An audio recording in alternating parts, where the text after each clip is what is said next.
कि गंगा नहाने से पाप धुलते हैं, सत्संग जो कुंभ है वहाँ त्रिवेणी है, त्रिवेणी में नहाने से पाप धुलते हैं। तो वो तो परंपरावादी लोग कहते आए हैं, क्या कुंभ चंद्रशेखर जी ने कोई नई बात तो नहीं कह दी है। ये तो संत महापुरुष जो भी हिंदू धर्म के हुए हैं वो सब यही कहते आए हैं कि कुंभ नहाने से, त्रिवेणी नहाने से, संगम नहाने से, गंगा नहाने से पाप धुलते हैं।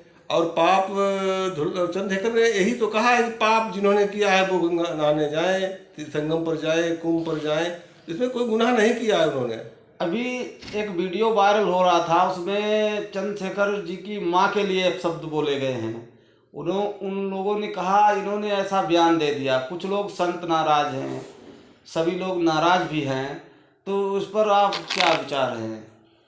देखिए ऐसा है, संत नाराज हैं, संतों को नाराज होना नहीं चाहिए। अगर संत हैं तो नाराज होने की कोई ज़रूरत नहीं है, क्योंकि संत का मतलब होता है शांत होना, ठीक है। अब जब तुम संत शांत नहीं हो तो संत कैसे हो गए? ये आडंबर है, पाखंड है, जिस पर सरकार तो खैर कुछ नहीं कर पाएगी।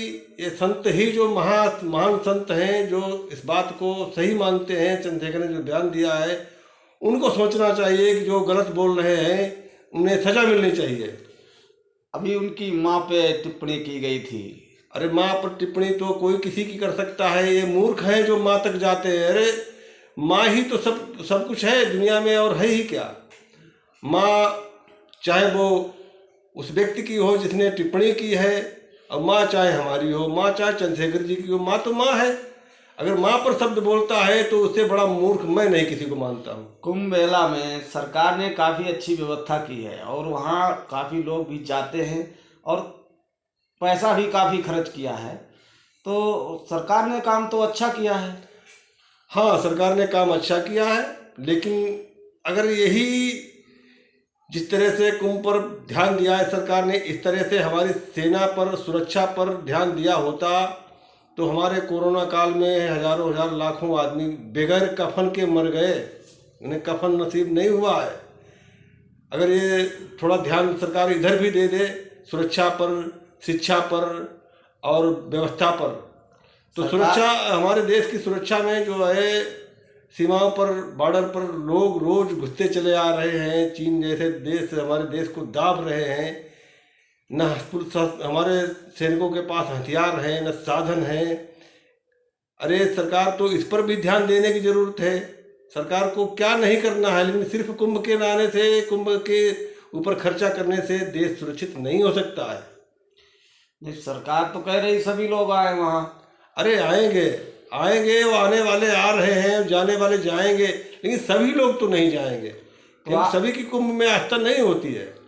तो आप चंद्रशेखर के बयान को क्या मतलब सही मानते हो या गलत? हाँ, चंद्रशेखर जी ने जो कहा है वो उन्होंने अपने पास से कुछ भी मिला के नहीं कहा है। जो संत कहते आए हैं कि संगम नहाने से पाप धुलते हैं, गंगा नहाने से पाप धुलते हैं, तो पाप करने वाले वहां जाएं, क्या किसी को कोई रोक रहा है क्या? अभी एक और उन्होंने बयान दिया, मन चंगा तो कठौती गंगा। हाँ, ये हमारे महापुरुष संत रविदास जी की कहावत है और हकीकत भी है। अगर आपका मन ही साफ नहीं, पवित्र नहीं है, तो आप कुंभ में जाओ, चाहे संगम में जाओ, चाहे हरिद्वार जाओ, कहीं चले जाओ, कल्याण होने वाला नहीं है। और मन अगर पवित्र है तो कठौती में गंगा, जो रविदास जी ने कहा, वो कतई गलत नहीं है। तो आप बयान को गलत नहीं मानते? नहीं, चंद्रशेखर जी ने कोई गलत कहा ही नहीं है। और जो उन पर टिप्पणी करते हैं वो मूर्ख लोग हैं, अज्ञान है, अंधेरे में है। तो आप बसपा से भी जुड़े हैं और भीम आर्मी से भी जुड़े हैं, तो आप अब इस वक्त, इस बार जो है किसकी सरकार अच्छी? सरकार तो अच्छे नेता की अच्छी होती है, सरकार अच्छी पार्टी की सरकार कभी अच्छी नहीं होती है। हमें चुनना चाहिए जो नेता अच्छा हो, ठीक है। और पार्टियां तो आती जाती रहेंगी, वैसे जो जनसंपर्क ज़्यादा करेगा वही अच्छा नेता है। जो अपनी कोठी में बैठकर चुनाव के वक्त आता है, हम उसे अच्छा नेता नहीं मानते हैं। नेता का कर्तव्य है जनता में रहना। आकाश आनंद जी आ गए मैदान में। अरे यार, आकाश आनंद जी तो वो लाए गए हैं या नहीं गए, उनको तो बोलने की भी है तमीज नहीं है। वो क्या बोलते हैं, वो क्या निकल जाता है, क्या इस पर कहा जाए? भाई बोलते हैं चंद्रशेखर जी को कहा था उन्होंने कि ये छोटे मोटे नेताओं को हम नहीं जानते। हाँ, चंद्रशेखर के बारे में उन्हें ज्ञान ही नहीं है, क्योंकि वो तो अभी घर से निकले और वो आंगन में कूदने लगे, नेता बन गए। ऐसे नेता नहीं बन, नेता को संघर्ष करना पड़ता है, अपना जीवन खपाना पड़ता है। नेता बनना कोई आसान काम नहीं है, किसी के मतलब हाथ का काम नहीं है कोई किसी को नेता बना दे। नेता बनाने की चीज़ नहीं, नेता खुद पैदा होते हैं। तो चंद्रशेखर जी ने फिर कहा था हाँ तो वो तो हम तो छोटे हैं इसीलिए वो जो है कहते हैं कि वो छोटे नेता हैं। अरे वो बड़े बनने की कोशिश कर रहे हैं, लेकिन विचार भी तो बड़े बनाए। अच्छा, चंद्रशेखर के जैसे आप देखते हैं चंद्रशेखर जी अगर कोई बात होती है हर जगह जाते हैं, कहीं कहीं नहीं जाते हैं, तो आप किस नज़रों से उन्हें देखते हैं, नेता मानते हैं आप? चंद्रशेखर नेता ही नहीं है, वो एक नायक भी है, और आगे आने वाले वक्त में चंद्रशेखर एक महापुरुष भी बनेंगे, क्योंकि चंद्रशेखर के जो कार्यक्रम हैं वो हर व्यक्ति से मिलना, हर माँ बेटी बहन सबका दुख सुख जानना उनका पहला कर्तव्य है। इसलिए वो आगे चलकर क्या करेंगे ये तो अभी हम नहीं कह सकते, लेकिन हम जानते हैं, उम्मीद करते हैं कि जो उनकी रास्ता है अगर इस पर वो चलते रहे तो महानता को तो हासिल करना उनका छोटा काम है। अभी एक बाबा जी ने कहा था कि जो है चंद्रशेखर रावण लगाता है तो रावण जो है तो वो तो उसकी मानसिकता ऐसी है, इसीलिए कुंभ मेला पे उन्होंने बयान ऐसा दे दिया है। अरे रावण भी कहते हो और रावण को ब्राह्मण भी कहते हो, तो इसका मतलब तो ब्राह्मण से हुआ, रावण का मतलब तो ब्राह्मण से जुड़ गया, क्योंकि रावण तो ब्राह्मण था। ये हम नहीं कहते हैं, तो हमारे संत गुरु लोग कहते हैं। तो इसका मतलब क्या सब रावण लगाने वाले ऐसे ही हो जाएंगे? तो चंद्रशेखर ने उन्होंने कहा अगर चंद्रशेखर जी माफ़ी नहीं मांगते हैं तो हम लोग जो है उन्हें माफ़ नहीं करेंगे और गंगा में जाके डुबकी लगाएं और जो है माफ़ी मांगें। अरे तो क्या माफ़ी की ज़रूरत है? कौन कहता है तुम माफ़ कर दो? अरे खुद को तो माफ़ करवा लो गंगा नहाने के बाद, वहाँ संगम में जाओ, वहाँ माफ़ी मांगो जो तुमने अपशब्द किए कहे हैं किसी की माँ के लिए, और उस व्यक्ति से क्षमा मांगो कि हम जो बोल गए हैं वो गलत हुआ और आइंदा को हम ऐसी बात नहीं कहेंगे। चंद्रशेखर ने किसी की माँ को कुछ नहीं कहा है, और चंद्रशेखर ने जो भी कहा है वो संत गुरुओं के कहे कथन को ही उन्होंने दोहराया है।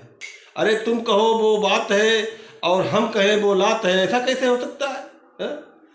तुम्हारे ही महापुरुष कहते रहे, संत गुरु कहते रहे कि संगम में जाओ, त्रिवेणी नहाओ, पाप धुल जाएंगे, गंगा नहाओ पाप धुल जाए। अब ये चंद्रशेखर ने कह दिया तो गुनाह हो गया। अभी ये वहाँ हिंदुओं के आस्था को ठेस पहुँची है उस बयान। अरे हिंदुओं की बात ऐसी है, अगर हिंदुओं के बारे में जानकारी ही चाहिए है तो दयानंद सरस्वती जी का अपना उनका लेख पढ़ लीजिए। हिंदू के बारे में उन्होंने कहा क्या है? उन्होंने तो ये कहा है कि ये मूलों की दी हुई गाली है, अब तुम उसको स्मरण कर रहे हो, तो अपने नतमस्तक हो रहे हो, तो होते रहो। ये कहाँ लिखा है? अरे उनके उसमें पढ़ो तो। नहीं, हिंदू तो एक हिंदू है, हिंदू शब्द मूलों की दी हुई गाली है, ये बात दयानंद सरस्वती ने अपने भाष्य में कही है, मैं नहीं कह रहा हूँ। किताब तो पढ़ो उनकी। तो आपको मौका मिला तो कुंभ नहाने जाओगे? अरे कुंभ क्या यार, हम तो कुंभ नहाने की हमें जरूरत ही कहाँ है। वो तो संत लोग कहते हैं कि पाप धुलते हैं, तो पाप करेगा वो जाएगा कि आम जनता वहाँ पहुँच जाएगी, और आम जनता पहुँच भी जाएगी तो वहाँ इतनी जगह नहीं है जो पूरा देश वहाँ आ सके। आप भी ऐसी बात कह रहे हैं।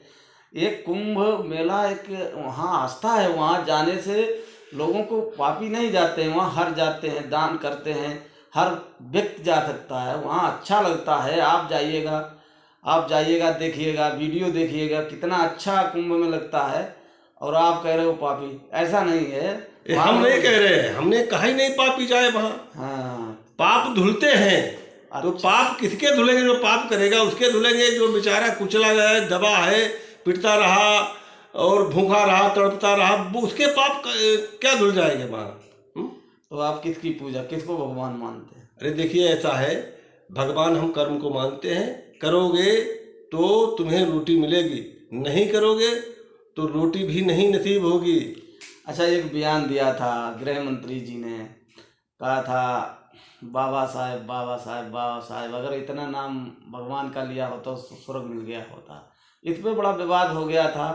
ये उन्होंने कोई ऐसी छोटा वीडियो काट के दिखा दिया गया था, उन्होंने तो अच्छी बात कही थी। देखिए ऐसा है, छोटा काटा हो या बड़ा काटा हो, जिसकी जिसमें आस्था है, किसी की आस्था को कोई किसी को नहीं रोक सकता है, वो अपना करता है, करता रहे। लेकिन हमारा अमित शाह जी से कहना है कि अगर तुम्हें भगवान पर इतना ही भरोसा है और स्वर्ग ही चाहिए तो सांसद भवन में या ये मंत्रिमंडल में आप क्या कर रहे हो भाई? आपको संन्यास लेना चाहिए, भगवान के स्मरण में जाना चाहिए। जैसे संत लोग जो है संत होने के बाद उन्हें धर्म और कर्म से कोई लेन देन नहीं, ईश्वर से सिर्फ ईश्वर से डोर लगानी चाहिए। तो वो धर्म को बचाने के लिए लड़ पड़ते हैं, किसी को उलट सुलट कहते हैं, ये संतता नहीं है। संत का मतलब है शांत होना और सीधे ईश्वर से डोर लगाए। अगर भगवान को मानते हैं तो, और भगवान को नहीं मानते, धर्म को ही भगवान मानते, तो अपना जो जैसा करें। तो अभी फिर उन्होंने कहा था कि हम भगवान बाबा साहेब को भगवान मानते हैं, दलित दबे कुचले लोगों के लिए भगवान थे। अरे उनके लिए थे तो तुम कुर्सी पर बैठकर उनके साथ कैसा क्या कर रहे हो? नहीं, ये दूसरी पार्टियों ने कहा, राहुल गांधी ने कहा था और चंद्रशेखर जी ने कहा, अरे बहन जी ने कहा। ये बात सही है।